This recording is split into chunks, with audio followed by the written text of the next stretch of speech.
আসিয়া একটি নিঃশব্দ আর্তনাদ এর বিদয়।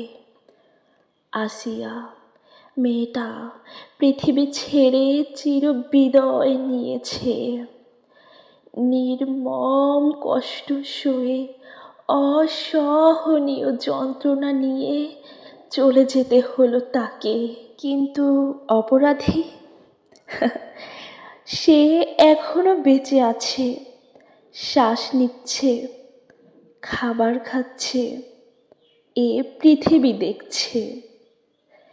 যেখানে আসিয়ারও বেঁচে থাকার কথা ছিল, যার স্বপ্ন দেখার কথা ছিল, যার হাসি ফোটানোর কথা ছিল, যার জীবনটা রঙিন হওয়ার কথা ছিল, সে আজ নিঃশেষ, না ফেরার দেশে।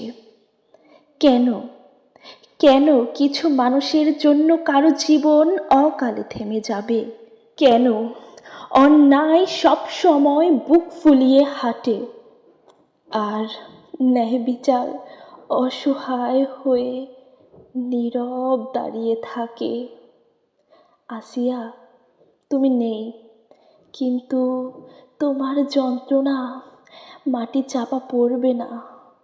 তোমার আর্তনাদ বাতাসে ভাসবে, আর একদিন হয়তো বিচার হবেই।